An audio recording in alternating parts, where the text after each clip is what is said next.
Olá, querido professor, olá, querido aluno da nossa querida e gloriosa Escola Bíblica Dominical. O nosso desejo é que a paz do Senhor Jesus te encontre muito bem, onde quer que você esteja nesse momento. Eu sou o pastor Kleber de Amorim e é um prazer para mim e toda a equipe da ADC TV poder estar com você envolvido nesse projeto maravilhoso de todos os domingos de manhã.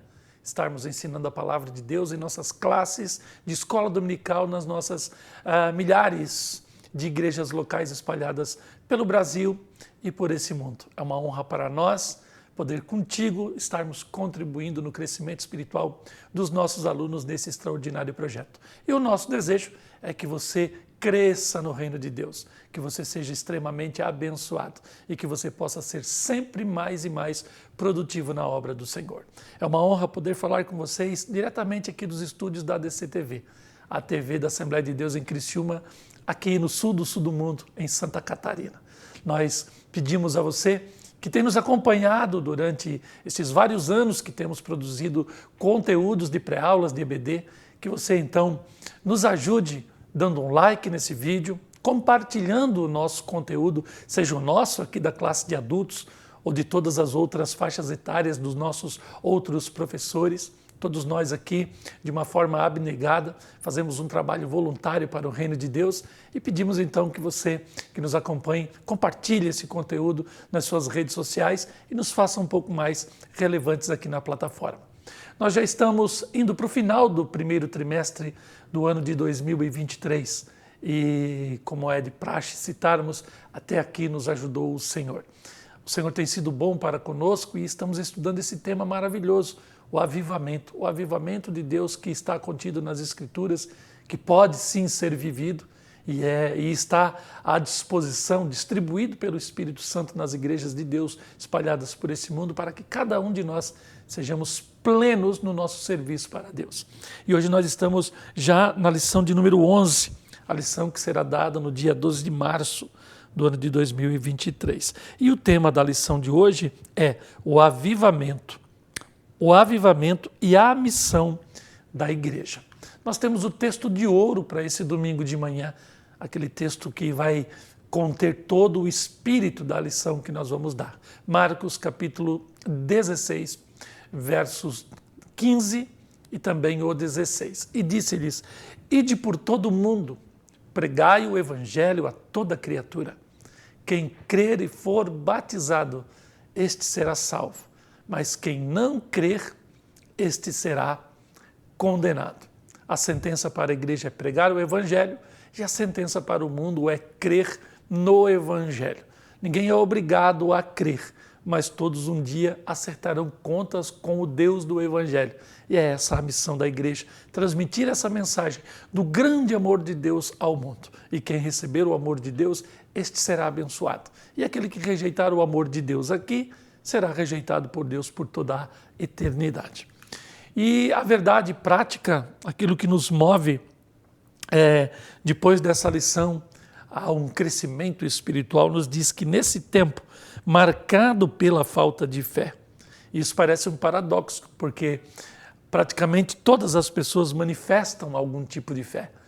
E aqui o nosso autor está dizendo que a falta de fé, ele está falando da verdadeira fé, a fé salvífica, aquela que nos leva até o novo nascimento, a regeneração, a entrada no reino de Deus para o lado de dentro, conhecendo os mistérios do reino.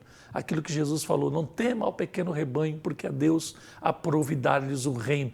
Então esse momento que ninguém consegue explicar direito como e quando acontece, quando o pecador, constrangido pelas suas penalidades, pelos seus pecados, pelos seus delitos, ele se constrange a tal ponto, ele entra em um estado de contrição, ele se mói tanto que Deus reconhece o verdadeiro arrependimento e aí entra a mão de Deus, fazendo com que aquele contrito nasça de novo. Então, quando não houver essa contrição, ou enquanto não houver esse movimento de disposição da alma do pecador em reconhecer-se pecador e necessitado da graça divina, toda a fé que ele expresse será uma fé racional, uma fé tradicional, natural, uma fé humana, algo que é quase que uma expressão cultural de um contexto onde a pessoa está vivendo. Então, a fé que salva, ela está escassa no mundo, é isso que o nosso autor está querendo dizer. E aí ele diz, nesse tempo, então, marcado por esta falta de fé, ou marcado pela falta desta fé, a igreja só pode cumprir a sua missão se estiver imersa em um avivamento espiritual. Por quê? Porque o mundo que perde a verdadeira fé, ele constrói para si uma fé, uma estrutura, um arcabouço de uma religião tradicional, natural. E aí você precisa estar avivado por Deus para combater essa fortaleza construída pelo Deus desse século, para que de fato as pessoas secularizadas, as pessoas do mundo, como nós falamos, não venham a conhecer a Deus jamais em suas vidas. Chegamos aqui na introdução, que por falta de tempo ou por querermos economizar tempo nós não leremos, e nós vamos direto para o primeiro tópico da nossa lição de hoje. Já falamos durante o trimestre que o avivamento é uma ação divina, um impacto de Deus, é uma intervenção de Deus na história humana. E aí estamos agora falando do avivamento como o avivamento e a missão da igreja. Então o avivamento é o indutor da missão da igreja, que é evangelizar o mundo. E o primeiro tópico, o avivamento após a ressurreição de Cristo. A síntese do tópico, a transformação dos discípulos após o revestimento de poder. A ressurreição de Cristo é o fato primordial da fé da igreja. Se Jesus não houvesse ressuscitado, como diz o apóstolo Paulo, em vão seria a nossa fé. A ressurreição de Cristo é real, como um fato, tanto histórico como evidente. Porém, em analogia, ela vai falar da nova vida do salvo em Cristo Jesus. A ressurreição de Cristo é um fato. O renascimento, a regeneração do crente que se converte, ela é uma analogia da nova vida do Cristo ressuscitado. Então, se Jesus não ressuscita, não há novo nascimento, não há como explicar o porquê de se nascer de novo. Então, Jesus morre esta vida, ressurge dessa vida gloriosa. O crente estava morto em delitos e pecados e agora ele ressurge para Deus através do novo nascimento. Então, a obra tanto da encarnação de Cristo em Maria, da ressurreição de Jesus dos mortos, da regeneração do crente e depois o avivamento no crente são todas obras do Espírito de Deus que operou sobre o Filho de Deus e agora aqui no Filho de Deus por adoção, que somos eu e você, a Igreja do Senhor. Então, tudo está relacionado à ressurreição de Cristo. A ressurreição de Cristo é a primícia daqueles que vão esperar em Deus, no caso, os salvos. Chegamos então no primeiro subtópico e eu coloquei ali alguns destaques no texto da lição. Depois da ressurreição, os discípulos de Jesus estavam desanimados. E mesmo ao ouvirem o testemunho de Maria Madalena, eles não creram, como está lá em Marcos 16, 10 a 13. Então, antes da ressurreição, eles estavam incrédulos. E aí eu coloco como subsídio desse primeiro subtópico para você. O cristianismo é a religião dos milagres, não dos mitos.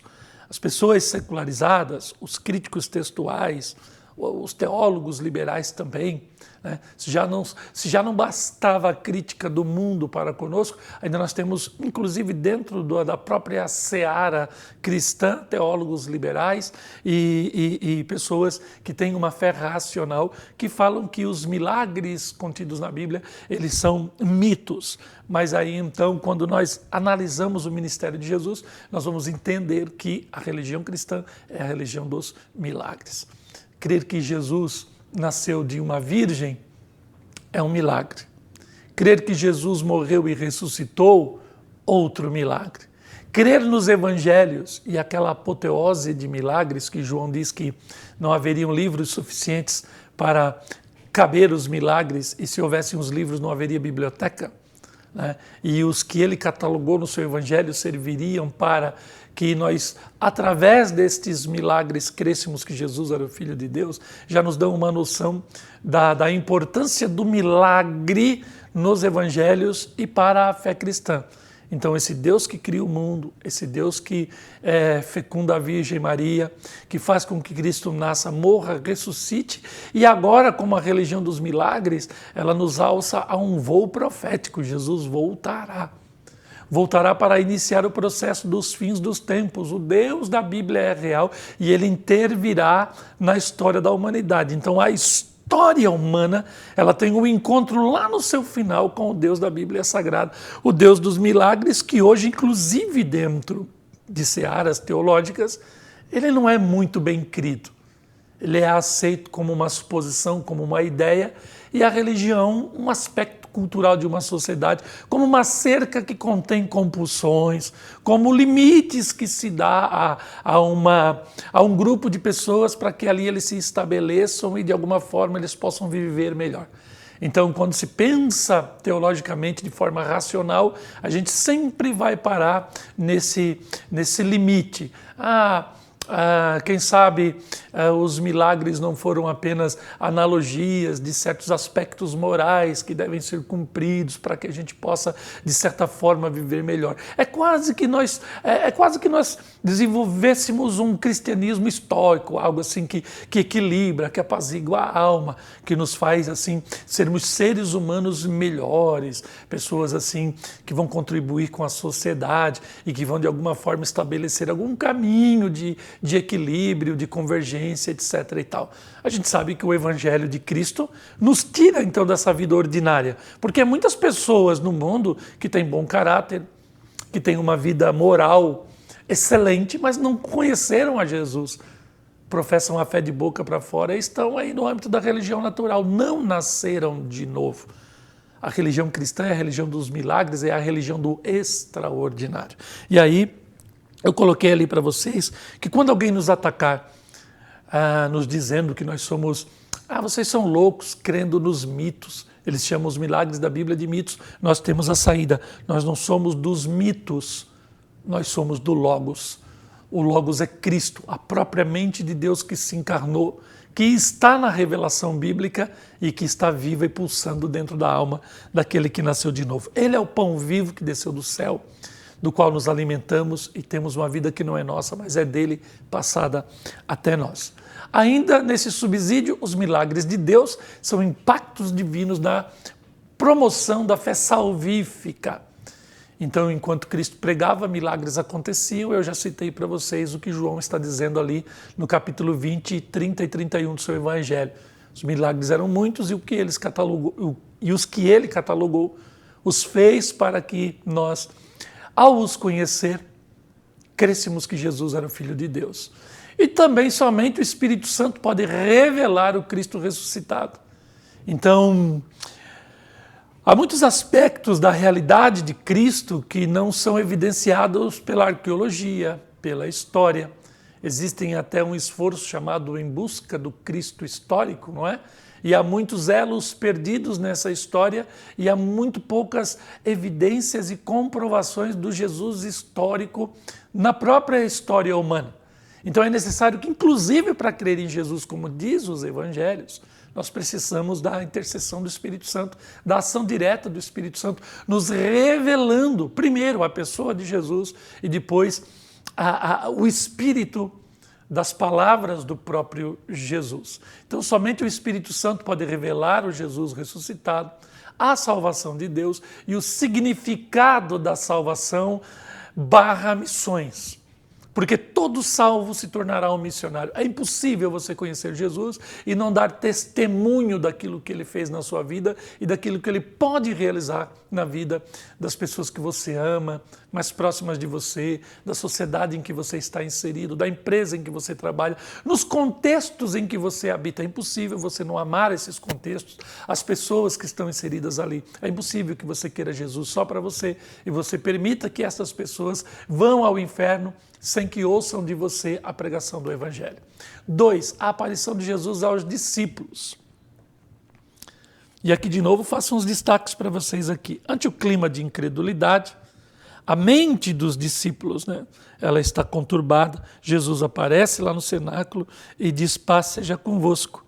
Eles pensavam que viam um espírito. Jesus lhe mostrou as mãos e os pés perfurados E mesmo assim eles não conseguiram crer.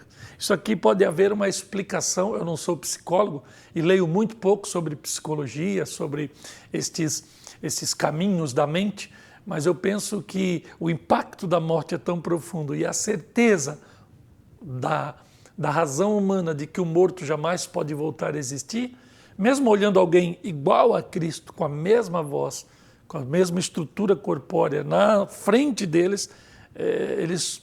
isso aqui é uma pessoa muito parecida, alguém muito similar, isso aqui é algum efeito, uma projeção da nossa mente, alguma coisa, menos ele, porque é impossível, nunca ninguém voltou para estar conosco mais uma vez. Então, essa parte da lição vai provar que racionalmente a mente humana não é capaz de alcançar a salvação que vem de Deus. E aí, mais uma vez, trago um subsídio para vocês desse subtópico da lição.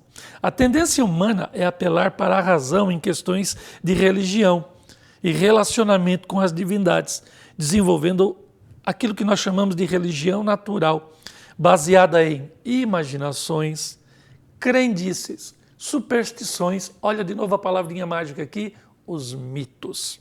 Então, a razão humana vai criando isso tudo. E aí nós temos um exemplo em Atos dos Apóstolos. A Diana dos Efésios é um exemplo de mito que desenvolve em torno de si. Olha o que ela desenvolveu. Ela desenvolveu uma cultura, ela desenvolveu uma economia e ela desenvolveu uma teologia em torno da sua existência, criada, é claro. Então veja, ela desenvolve uma cultura. Éfeso era conhecida como a cidade da grande Diana dos Efésios. Ali haviam ourives, boticários, pessoas que trabalhavam em torno da produção de incensos, de óleos, de imagens, de joias, tudo de souvenirs em torno da deusa Diana. E aí, quando o poder de Deus se manifesta através do apóstolo Paulo, Atos dos Apóstolos vai dizer que muitos livros foram queimados em praça pública, as pessoas se convertiam ao evangelho, renunciavam a Diana. Então, toda essa estrutura de religiosidade natural, ela é quebrada e desfeita pelo poder da pregação de um evangelho na vida de um crente avivado, que é o tema da nossa lição de hoje. Você não pode pregar o evangelho na esfera racional. Você não pode pregar o evangelho na esfera intelectual. Você não pode pregar o evangelho na esfera da natureza humana. Não vai dar certo. Você vai tentar arrumar 1001 desculpas, inclusive para justificar Deus nas Escrituras, que é soberano e detentor de tudo e de todos. E aí você vai acabar estragando o evangelho. Você precisa do avivamento de Deus para ter o ímpeto para pregar genuinamente o evangelho genuíno. O avivamento após a ressurreição, que é a base do nosso tópico aqui. Depois da ressurreição, Jesus deu aos seus discípulos a grande comissão, ide por todo o mundo. E Jesus, nessa grande comissão, ele também promete que milagres poderosos acompanhariam os discípulos. Então esses sinais estão à disposição depois do Pentecostes. Eu quero que você preste atenção aqui, professor, porque a gente vai fazer aqui uma aplicação que eu acho que vai ser muito válida para você. Aí aqui, no texto da lição, vai falar de Paulo e de Silas, usados por Deus, Filipe, lá em Samaria, curando enfermos, né? A Igreja de Jesus receberá o avivamento espiritual indispensável para proclamar o Evangelho sob os auspícios do poder do alto. Olha aqui o subsídio que eu trago para vocês, então. É fato que a autoridade apostólica ganhará evidência no pós-assunção de Cristo aos céus. Então, os cessacionistas vão nos dizer que os sinais de Deus, os dons de Deus, eles cessam com o findar dos apóstolos. E aí eu apelo para a autoridade apostólica como um fato evidente em Atos dos Apóstolos, por conta da presença dos apóstolos que são testemunhas oculares de Jesus, que viram as operações de milagres, que tocaram em Cristo, que tiveram comunhão com Jesus. Então essa marca pode ser atestada na questão do batismo no Espírito Santo, lá no caso de Filipe em Samaria. Esse detalhe aqui de Atos 8 é uma clara evidência da autoridade apostólica, do ministério dos apóstolos. A autoridade dos apóstolos nesse ministério do governo da igreja em seu tempo. Filipe foi para Samaria, ele, claro, é batizado no Espírito Santo, está cheio do poder de Deus, e ele opera milagres, maravilhas e etc. Mas o batismo com o Espírito Santo só acontece quando Pedro e os apóstolos chegam lá. O diácono, ele até havia batizado na autoridade de Jesus aquelas pessoas lá de Samaria, mas o Espírito Santo não havia descido sobre aquelas pessoas que já tinham crido em Jesus. Então aquelas pessoas, elas não foram batizadas no Espírito Santo quando Filipe esteve lá. Elas foram alcançadas pelo poder do Evangelho. E isso, mais uma vez, faz a distinção entre o novo nascimento e o batismo com o Espírito Santo. Eles já criam, já estavam batizados, já eram igreja de Deus ali, enquanto Filipe esteve lá. Mas o batismo com o Espírito Santo, ele é uma marca da autoridade apostólica. Não porque o Espírito não batizasse se os apóstolos não estivessem ali, mas naquele momento, por eles estarem vivos e a igreja estando começando a transbordar os limites de Jerusalém, a autoridade apostólica é respeitada também pela divindade. E olha só, além dos discípulos, mais de 500 irmãos viram a Jesus ressuscitado, como está lá em 1 Coríntios 15:6. E na Assunção, provavelmente, muitos deles estavam ali presentes, de sorte que o ide por todo mundo, pregai o evangelho a toda criatura, quem crer e for batizado será salvo. E estes sinais seguirão os que creem, não está restrito e circunscrito aos 12 apóstolos. Há muitos diálogos de Jesus, principalmente na Santa Ceia, que são específicos para os discípulos. Como, por exemplo, não foram vocês que me escolheram, mas eu escolhi a vocês e vos nomeei para que vocês vão e deem muito fruto e que o vosso fruto permaneça. Ali é um diálogo de Jesus na Santa Ceia com os discípulos especificamente, que por inferência nós adentramos dentro do texto, pegamos aqueles valores de dar fruto, o fruto permanecer, de ser escolhido por Deus, de termos em nós a participação de Deus no momento da nossa salvação. Tudo isso nós temos em semelhança com os apóstolos. Então, por inferência, pegamos aquele texto e aplicamos na nossa vida. Mas aqui, na Grande Comissão, a Grande Comissão não está restrita só aos 12 discípulos, como falas de Jesus lá na Santa Ceia. É aqui que eu quero chamar a atenção de vocês. Por quê? Porque nós lemos ainda há pouco na nossa lição sobre Paulo, que não estava na Santa Ceia, embora se declarasse apóstolo pela revelação de Deus. Silas, que não estava na Santa Ceia, também era usado por Deus. Filipe, o diácono que foi a Samaria, que não estava na Santa Ceia, mas estavam sendo usados por Deus em operações de grandes milagres. Então, os sinais não cessam com a morte dos apóstolos, porque a autoridade apostólica da doutrina dos apóstolos, do partir do pão, da comunhão entre os irmãos, continua mesmo depois dos apóstolos morrerem. Então, você pegar o todo do Evangelho e dividi-lo em partes. Não, essa parte aqui, ela ficou com os apóstolos e nós ficamos só com essas outras partes aqui. O nosso Deus não pode ser dividido e a graça de Deus também não se divide. A salvação é um pacote completo. Os discípulos cumpriram a sua missão e o ideal de Deus e o princípio divino e a ação do Espírito continua com a igreja, quando a igreja se volta para os princípios dos apóstolos que receberam de Cristo. Então, a autoridade apostólica está nas igrejas que realmente seguem a doutrina dos apóstolos. O credo apostólico, o credo niceno, o niceno constantinopolitano, o de Calcedônia, até aquele momento no V século, a igreja ela é una.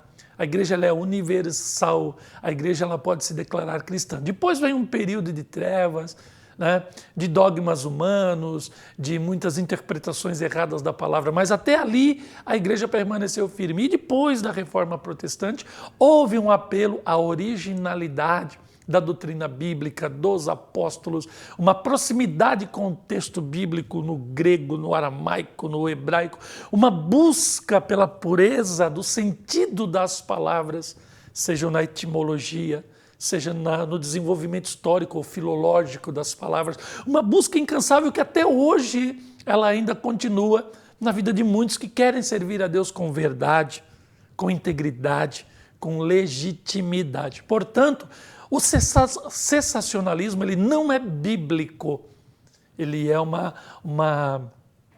ela é uma confabulação da mente humana. O que a Bíblia me diz é que na grande comissão estavam muitos irmãos, que alguns acreditam, esses 500 irmãos estavam lá. Se não estivessem os 500, mas a grande maioria desses 500 estavam lá, e essa grande comissão é para todos, inclusive para a igreja de agora. Eu falo isso porque se nós formos pelo viés sensacionalista, nós chegamos a um ponto de entrarmos num fatalismo. Então já que Deus tem os salvos contados na eternidade, no livro da vida e tal, os que vão ser salvos de uma maneira ou de outra serão salvos, e a gente cai nesse fatalismo e o nosso cristianismo ele fica muito desbotado, ele fica muito acinzentado, e a gente começa a pregar um Deus neurótico, preso dentro dos seus ditames, né? Um Deus sádico que, na verdade, está preso numa camisa de força que ele fez para ele mesmo. Então, essa visão fatalista da salvação, ela, inclusive, prega um Deus alijado de liberdades para agir no momento em que as coisas estão acontecendo. É muito difícil pensar assim, para nós que pautamos viver um cristianismo na liberdade do Espírito Santo e vendo o agir de Deus agora enquanto as coisas acontecem. Segundo tópico da lição, o avivamento na missão da igreja local. A síntese, uma igreja avivada, ela demonstra que o Pentecostes está ativo em sua prática missionária. E aí nós vamos para o primeiro subtópico, o avivamento nas missões locais. Na nossa cidade, no lugar onde a igreja está implantada. Então, o avivamento espiritual é uma consequência do Pentecostes. A consequência do Pentecostes são as perseguições. Né? Por quê? Porque quem vive na dinâmica do Pentecostes prega o evangelho de uma forma ousada. Né? Acabamos sendo, não como os apóstolos presos, porque hoje há uma relativa liberdade para se pregar, mas de certa forma nós somos desprezados por sermos o que somos. Mas Deus sempre nos liberta, no caso dos apóstolos das cadeias e nós dos traumas pela rejeição. Então a gente sempre está sendo liberto de Deus de alguma forma por uma prisão que o diabo pode estar provocando na nossa vida. E aí eu coloquei em azul ali um pensamento, não está na lição, aquele texto eu coloquei para dar uma pinceladinha aqui na lição. Hoje nós temos duas metas na igreja local. Primeiro, manter o que temos. E depois, continuar crescendo. Então nós hoje estamos aí na quinta, sexta geração dos crentes primitivos lá daquele primeiro avivamento lá de Belém do Pará. As igrejas aí espalhadas pelo Brasil já estão comemorando, como aqui em Santa Catarina estamos indo para o centenário, aqui na minha cidade para os 90 anos e assim vai. Estamos aí em quinta, sexta geração e aí nós temos já uma tradição. Somos também crentes tradicionais, mas renovados pelo Espírito. E aí nós precisamos manter a nossa cultura, nossa membresia, as nossas tradições e precisamos ainda continuar crescendo. Então é um trabalho dobrado e mais uma confirmação do porquê precisamos do auxílio do Espírito Santo para não só crescermos, mas cuidar daquilo que temos. Então, haja graça de Deus sobre nós para tanta missão. Depois ainda, não só pregar dentro das quatro paredes, mas evangelizar pessoalmente. A igreja avivada, né, ela tem sinais de que o Pentecostes está vivo. Como? Pelos dons espirituais, pelo amor à pregação do Evangelho de Jesus, que se faz notório na vida de uma pessoa avivada. E no subtópico 2, destaco ali que há diversos municípios no interior das cidades que são as nossas Judeias e Samarias. Aqui você pode dar uma paradinha na lição e você pode, se quiser, fazer um link com a realidade das megachurches de hoje em dia, que tem centralizado crentes geralmente de ascendência de igrejas tradicionais, evangélicos que foram criados em estruturas muito bem formadas, de escolas bíblicas, seminários e tal, que estão em igrejas que estão ordenadas, que estão ali trabalhando para Deus de uma forma consolidada, mas que não apelam para modismos e nem se utilizam de artifícios humanos, de comunicação, como palavras de ordem, chavões, musicalidade, certos tipos de expressões culturais que estão sendo inseridas na igreja para tornar o culto mais agradável, palatável e fazer a igreja ser mais bem vista pela sociedade. Isso aí tudo está na métrica da razão humana, dos sentimentos humanos, da compulsão humana, certo? E aí nós podemos fazer um comentário, principalmente com os jovens casais da nossa igreja, que possam estar nos ouvindo nessa lição, né? E as nossas pequenas Judéias e Samarias, e as igrejinhas do interior, e os sítios, e esses lugares, esses recônditos, esses lugares retirados. Como é que nós vamos esquecer dessas vilas, destas pessoas? E mais, nessa concentração de pessoas dessas grandes igrejas, como fica o desenvolvimento dos dons espirituais, dos ministérios espirituais? Como nós responderemos a tamanha demanda nos interiores dos nossos rincões aí, do nosso Brasil e do mundo? Depois de impactar Jerusalém, levaram a muitos outros lugares a palavra de Deus. O nosso Deus, ele não é o Deus de grandes concentrações, ele é o Deus dos pequenos rebanhos. Coloquemos isso nas nossas cabeças. E depois eu vou fazer um subsídio voltando aqui nesse ponto e vocês poderão ter a oportunidade de entender melhor o que eu quero dizer agora. Mas aqui no subtópico 3, que Deus desperte as igrejas locais em centros metropolitanos, sem que seja necessário haver perseguições a fim de nos despertarmos para a obra de Deus. E aqui vem um subsídio para a gente, ó. A igreja da cidade ou das regiões urbanizadas, hoje, atualmente, elas são desafiadas neste momento histórico por apresentar ou significar o Evangelho a uma sociedade moldada, veja, pelo individualismo das relações virtuais. A vida corrida faz com que as pessoas tenham muitos amigos aqui. E muitas vezes elas olham as mensagens, não quero falar agora, e elas vão selecionando as pessoas. Então vai criando esse individualismo das relações virtuais. A consciência relativista e mundanizada pela massificação de conteúdos ateus, agnósticos e anticristãos nas redes sociais, nas mídias, nos canais de TV.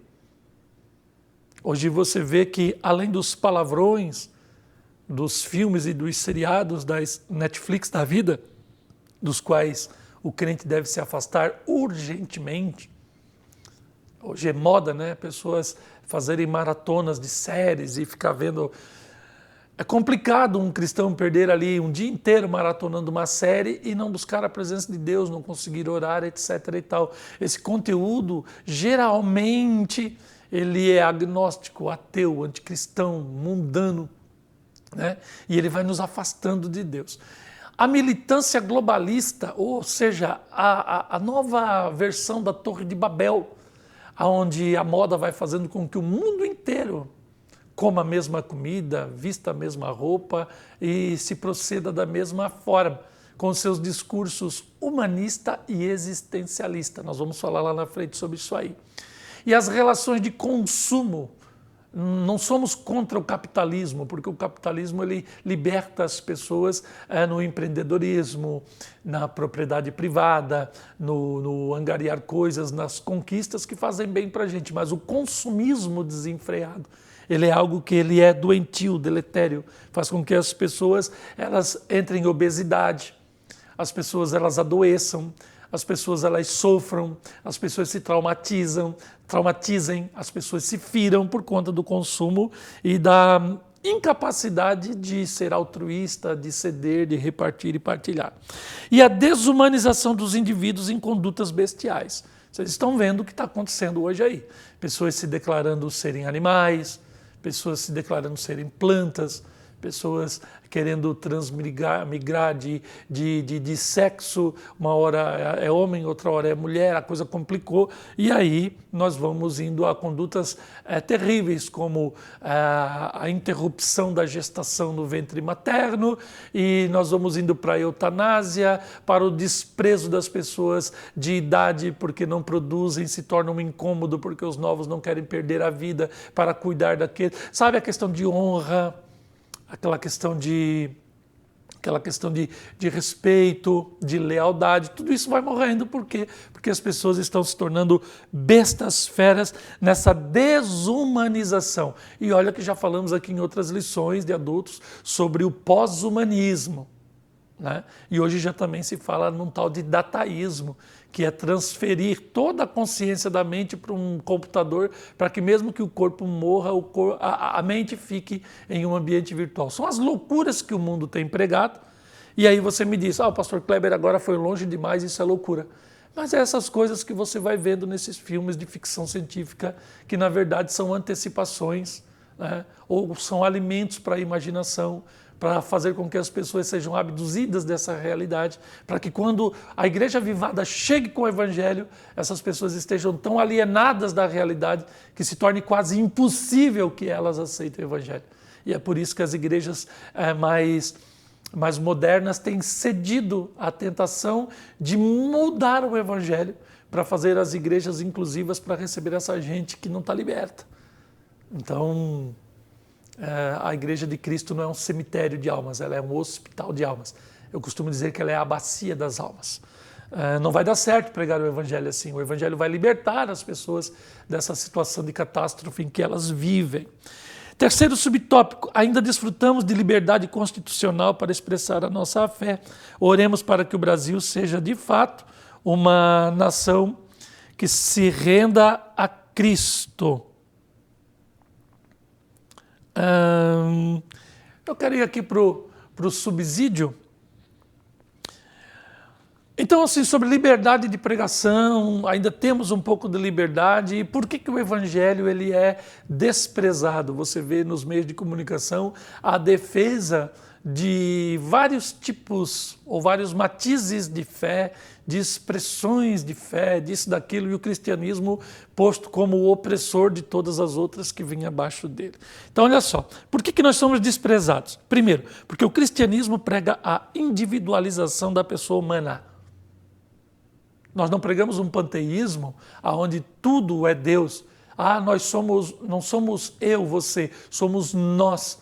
E aí Deus vai salvar a todos nós. E no final todos nós seremos salvos, porque Deus é amor e não vai condenar todos a irem ao inferno. Olha como o mundo pensa. A Bíblia vai dizendo que nós somos pessoas individuais. E sobre nós há um senhorio divino. O pecado e as suas consequências, e nós pregamos o pecado e as consequências do pecado na individualidade do ser humano. E depois nós pregamos que o fim da história se dará diante de um trono divino para um extraordinário juízo de obras da individualidade de cada um de nós.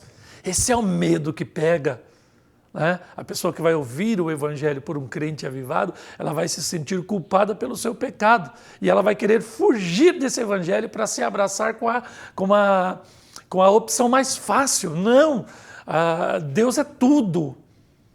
Deus é uma força, uma energia, nós somos a humanidade, Deus nos criou, Ele nos ama do jeito que a gente é a opção mais fácil. E aqui você precisa ter o entendimento disso para que você não se frustre ao pregar o Evangelho. Essa diferença da religião natural e comum é o motivo de ódio e desdém pela cultura moderna contra o cristianismo, porque o cristianismo vem na contramão desse pensamento moderno, né? E você pode ver que tudo isso começou lá na década de 60 do século passado, com os festivais de rock, o Woodstock, as religiões orientais, a consciência de uma nova era e tudo isso que já foi muito pregado. A nossa pregação também preserva o direito natural à vida, desde a concepção por meio do casamento heterossexual, que não é uma heteronormatividade. Esse termo moderno para essa questão da diferença dos sexos é uma opressão contra as pessoas que não querem se adaptar a isso. Então, A vida nasce no meio de um casamento heterossexual, formando a verdadeira família, que prega a liberdade individual e o direito à propriedade e a defesa da fé no Deus bíblico, Criador de tudo, Criador de todos. E aí eu digo aqui que as igrejas evangélicas modernas, agora vamos falar de nós aqui. Isso aqui é interessante. Nós estamos falando de uma igreja avivada e vamos falar da igreja moderna e você vai ver como nós estamos navegando num mar muito perigoso, com linhas muito tênues entre a verdade e a mentira. Olha só, as igrejas evangélicas modernas têm se caracterizado pelo carismatismo. Nós somos pentecostais. As igrejas modernas de hoje, das quais muitos evangélicos estão afluindo, elas têm um apelo muito gostoso, bonito, de liberdade, de permissão do sentimento. Você pode se sentir aqui, você pode ser livre, isso tudo. Mas você o que é? Pentecostal? Não, nós somos carismáticos. Então vamos lá. O carismatismo, ou seja, uma tendência ao fervor das liturgias. Não há uma vida de ministérios. Não há uma continuidade daquele culto na vida das pessoas em atitudes cristãs, em departamentos, em atividades evangelísticas e na ética e na moral, no ministério pessoal da pessoa. Há uma secularização desse cristianismo na vida dessas pessoas. Então são voltados a liturgias. Então a hinologias. O que é hinologia? É pessoas que não têm a palavra de Deus pregada de uma forma correta, acabam apelando a hinos para mover as suas ideias acerca de Cristo. Palavras de ordem, empolgação, aqueles momentos de gritaria, de ufanismo, de histeria coletiva. Libertarismo nas atitudes, a informalidade. Não se faz mais uma distinção do ambiente sagrado do ambiente secular e profano. Você não sabe se você está dentro de uma igreja, de um campo de futebol, numa Copa do Mundo, num ambiente de Olimpíada, numa danceteria, num shopping center. Você não sabe mais. Está tudo muito informalizado. Secularização teológica. Né?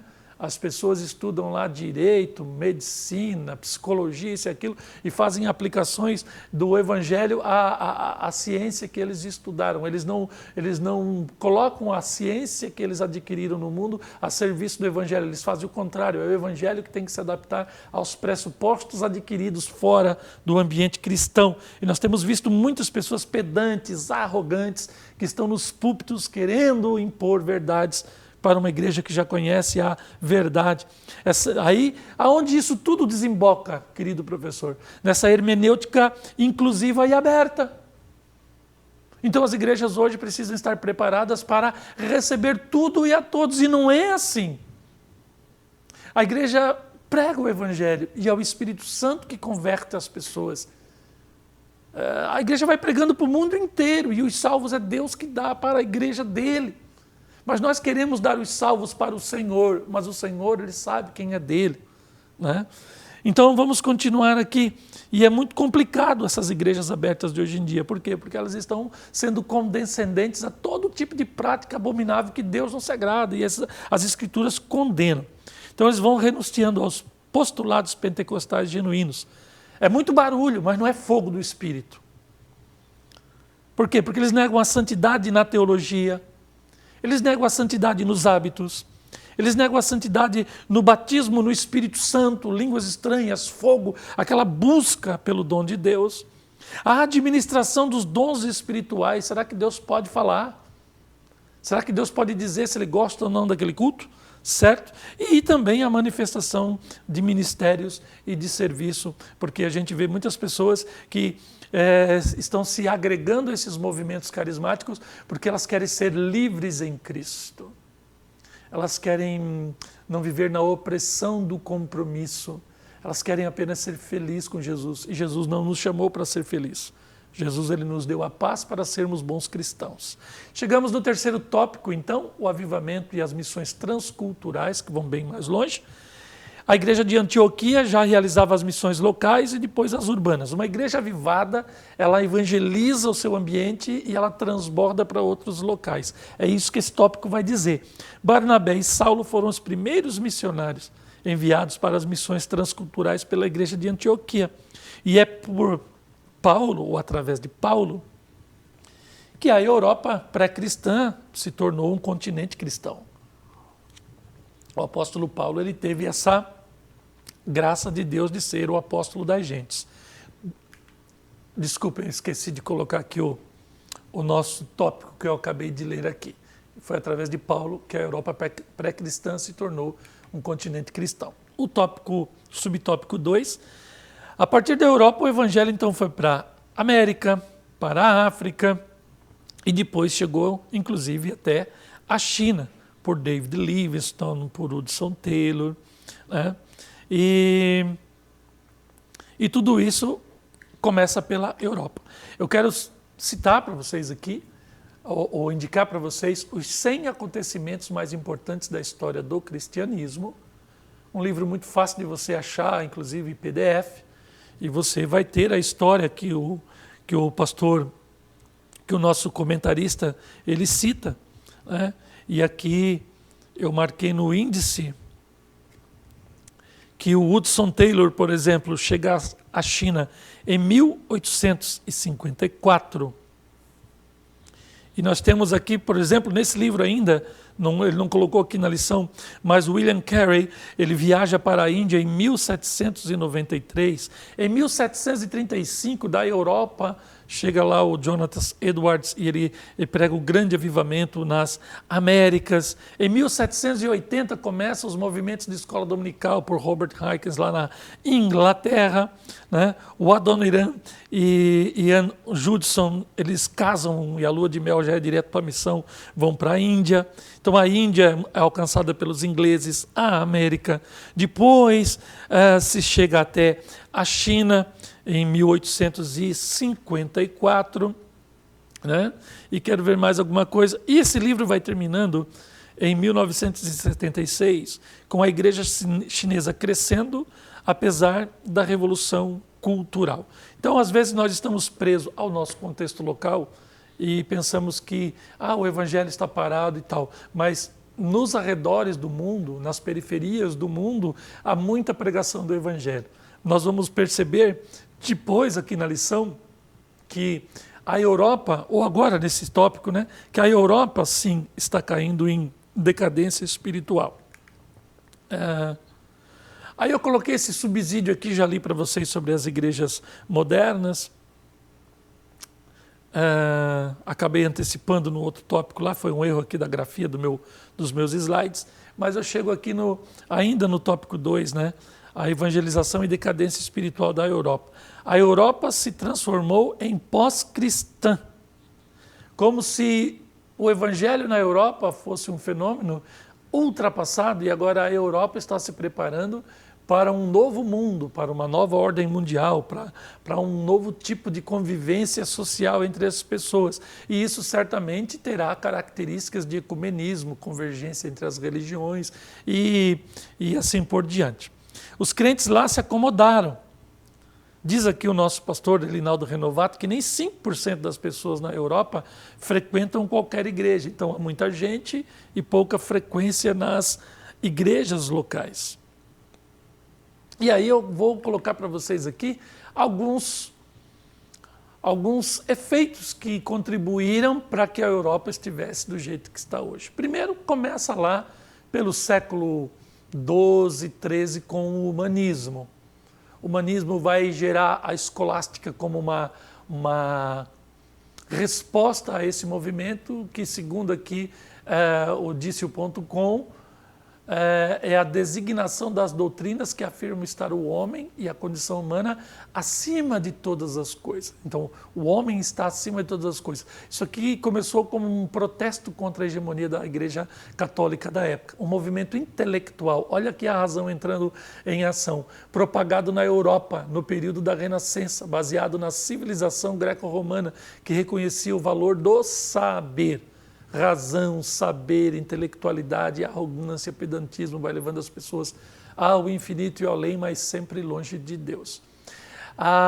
O humanismo, ele de fato, ele é a força indutora da Reforma Protestante. Só que a Reforma Protestante, ela com essa crítica humanista, ela vai não dar vazão a uma pregação antropocentrista, mas ela vai se utilizar dessas ânsias do homem conhecer, saber, estar integrado às coisas, para então romper com a tradição e o Império Católico Romano, para assim poder servir a Deus livremente, como homens livres. Então é um humanismo com um bom limite, não esse humanismo ateu, agnóstico e universalista, por assim dizer. Depois chegamos em René Descartes, que é depois da Revolução Francesa, e o tal do racionalismo. Toda a doutrina que se vale da razão para exemplificar a realidade ou para obter conhecimento. Pensamento segundo a qual a razão ou modo de pensar. Reunião das teorias filosóficas de acordo com as quais o conhecimento se baseia no que é fornecido só pela razão, não considerando os sentimentos, né, o empirismo, aquela coisa toda. Então tudo é muito cartesiano, né? Isso aqui é o cartesianismo de Descartes, 2 mais 2 é 4, eu preciso evidências científicas, comprovação, os sentidos eles me traem essa coisa dos sentimentos, das emoções, tudo isso é reduzido a pó para que surja o império da razão. Então a Europa vem construindo um pensamento rígido que está lhe afastando de Deus ponto a ponto. Aí depois chegamos ao idealismo, que é um certo recrudescimento do humanismo, do racionalismo, tendência para idealizar a realidade, projetando-a de maneira ideal, né, imaginária, perfeita, propensão para se deixar levar por ideias e não pela prática. Então, veja, aí aqui há uma certa libertação desse jugo do humanismo e do racionalismo, e agora nós temos o início da Revolução Industrial na Europa. Então veja que o espírito do tempo ele vai moldando a forma de pensar. A Europa está experimentando tudo isso. E por que eu estou falando isso nessa aula? Para que a gente olhe para a história e a gente comece a analisar como brasileiros se isso não pode estar acontecendo conosco também. Então, tudo que em via de regra aconteceu lá, de certa forma, ela vai acontecer aqui. Por quê? Porque a Europa seria como nossa avó, a América seria como nossa mãe, espiritualmente falando. E nós somos os filhos desse avivamento. Então, o que está acontecendo com a avó já começa a replicar na filha, que pode chegar até nós um dia. Então, na resposta da opressão da Revolução Industrial, do excesso de carga horária de trabalho, da fadiga das grandes cidades, do começo das grandes ondas de alcoolismo, de adicção, drogadição, prostituição, de violências urbanas, aí então, vamos pensar um pouco, vamos se libertar dessa tragédia que criamos para nós. Aí surge o materialismo, na pessoa de Karl Marx e essa ideologia que até hoje ela resiste. Um modo de vida voltado completamente para os bens materiais e para os prazeres que eles nos proporcionam. Doutrina que destaca a importância da matéria sobre o espírito, sobre a mente, como base para o desenvolvimento do universo, estando a natureza. E aí nós chegamos no existencialismo, que é o pensamento do século XX que resiste até hoje. Doutrina filosófica que preconiza a existência metafísica do homem como princípio e fundamento para a solução de todos os problemas. Então, é o homem, os seus sentimentos, aquilo que ele está sentindo, que deve estar em voga, sendo priorizado. Não a minha essência, da onde eu vim, para onde eu vou, se existe Deus, se existe céu, inferno, eu não quero saber. Eu preciso saber da minha existência, que precede toda a minha essência. Eu preciso me dar bem, eu preciso me sentir bem, eu preciso praticar o que eu desejo. Isso é o pensamento moderno de hoje em dia que gerou na Europa essa letargia espiritual da qual o nosso autor está falando aqui. E por que eu passei por esse terreno um pouco árido? Porque pensar também é um exercício. Porque muitas vezes nós vemos o fenômeno e criticamos o fenômeno e não sabemos explicar as causas das coisas. E quando nós conhecemos as causas, a gente tem mais condição de, com o auxílio do Espírito, pregar o Evangelho para o nosso tempo e entender o que está acontecendo, inclusive interceder pelas almas, termos paciência no discipulado, desconstruir conceitos para construir a nova vida na vida deles. Estamos chegando no final da nossa pré-aula. E chegamos aqui no nosso terceiro subtópico, do terceiro tópico. As missões transculturais são as atividades missionárias que cumprem a última etapa da missão da igreja, até os confins da terra. E nós vamos pregar por todo mundo e nós vamos pregar para toda criatura, até os confins da terra, por todo mundo, até a última criatura. Só o Espírito Santo para nos dar essa habilidade. As igrejas, a começar pelos pastores, líderes e dirigentes, devem voltar ao avivamento e fazer a oração de Abacuque: aviva a tua obra, ó Senhor, no meio dos anos. Que Deus te abençoe, que Deus te guarde grandemente. Pedimos que você ore por todas as pessoas envolvidas aqui no nosso expediente, nesse trabalho, e rogamos a Deus que no próximo domingo você tenha uma boa, poderosa e extraordinária aula. Até a nossa próxima pré-aula, o nosso próximo encontro, em nome de Jesus. Deus te abençoe.